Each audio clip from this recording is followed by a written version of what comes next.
3 सीटें जीती है फारूक साहब की पार्टी ने, despite having brute majority numbers. Congress ने इनको सपोर्ट किया, पीडीपी ने इनको सपोर्ट किया, लगभग 7 इंडिपेंडेंट्स ने इनको सपोर्ट किया।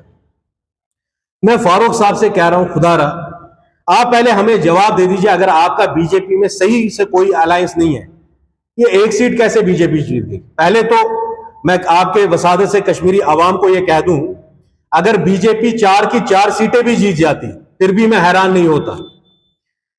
अब मैं कश्मीर के सामने ये कुछ आदाद शुमार रखना चाहता हूं कि ये दरअसल हुआ कैसे और उसके पीछे है कौन, और फारूक साहब जैसे लोगों ने पिछले 40 साल से कश्मीर का किया क्या है।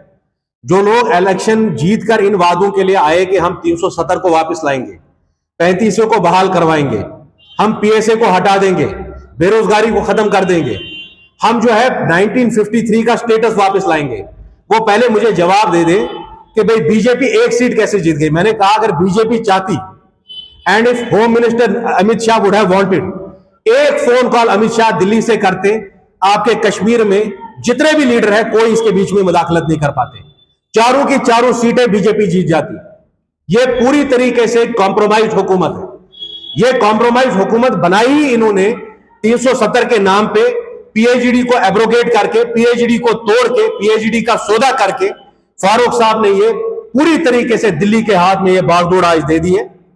साथ ही साथ मैं चाहूंगा कश्मीर के जो बच्चे हैं, जो नौजवान हैं, वो आजकल की सूरत हाल जो है उसको समझे। कश्मीर एक ऐसी जगह है जहां नौजवानों का खून बहा है पानी की तरह। 1 लाख हमारे नौजवान कब्रिस्तानों में पहुंच गए। किसने पहुंचाया उन नौजवानों को?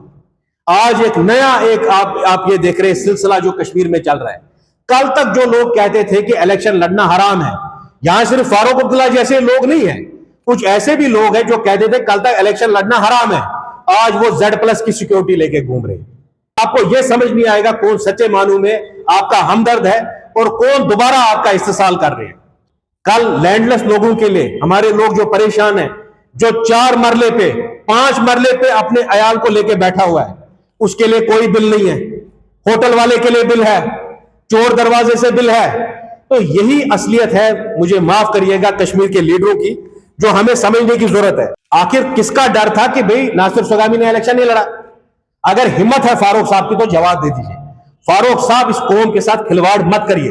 मैंने क्यों कहा, अगर अमित शाह एक फोन कॉल करेंगे बस, फारूक साहब की हैसियत नहीं है उसको ना बोलने की, 4 की 4 सीटें बीजेपी जीत जाती राज्यसभा की और तमाशा बन के रह जाता कश्मीर का। कश्मीर की सियासत की यह असलियत है इनकी।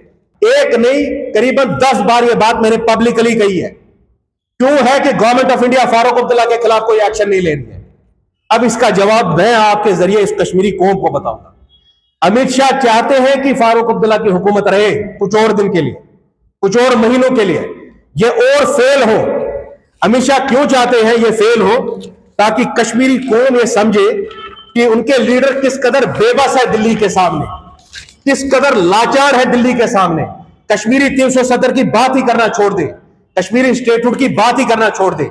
जिस तरह आज यहां त्राही त्राही मची है, ट्रेडर्स सड़क पे चिल्ला रहे हैं, फायर एंड सर्विस वाले आजकल प्रोटेस्ट पे होते हैं, जेके सर्विस सिलेक्शन बोर्ड एस्पिरेंट्स सड़क पे होते हैं। मुझे लगता है पूरे कश्मीर को इन्होंने सड़क पे ले आया धरने पे। तो ये कश्मीरियों का हौसला पस्त करने के लिए, ताकि कश्मीरी जो अपना मुतालबा है 370 का वो छोड़ दे, इसलिए उमर अब्दुल्ला जैसे लीडर आप पे मुसल्लत किए जाएंगे, ताकि कश्मीरी कौम जो है वो अपनी हिम्मत तोड़ ले, उनकी हिम्मत टूट जाए, वो अपने मौकफ के लिए लड़ न सके। जो आपके एमपी श्रीनगर के हैं, जो बड़ी बड़ी बातें करते हैं, वो मुझे बताइए उनका रिश्ता क्या है मौलवी साहब के साथ, उनका रिश्ता क्या है बिलाल गनी लोन के साथ? ये ड्रामाबाजी अब बंद कर लो। कश्मीर के लोग अब परेशान हो गए सबसे।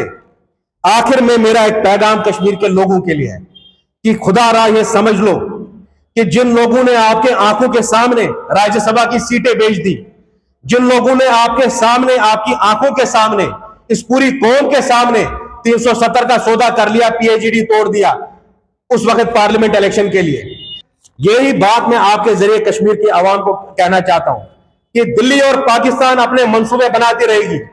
अगर आप चाहते हैं कि कश्मीरी की आवाज उठे, यहां जो बेरोजगारी है वो खत्म हो, यहां कत्लो गारतगिरी खत्म हो, और साथ ही साथ हम 370 को वापस हासिल करें, जो हमारा हक था, जो हिंदुस्तान के आईन ने हमें दिया था, हमारा अपना सदर रियासत था, अपना प्राइम मिनिस्टर था। इन सब मीर सादिकों, मीर जाफरों की वजह से हम उस ओहदे से लेकर आज म्युनिसिपलिटी लेवल तक आ गए। अगर उसका कोई जिम्मेदार है तो फारूक अब्दुल्ला है, अगर उसका कोई जिम्मेदार है तो महबूबा मुफ्ती है, पीडीपी है, जमा इस्लामी है, जेकेएलएफ है। वो लोग हैं जो कल तक हुर्रियत का चोला बैठ के बैठे हुए थे और आज बीजेपी की गोद में बैठे हुए हैं।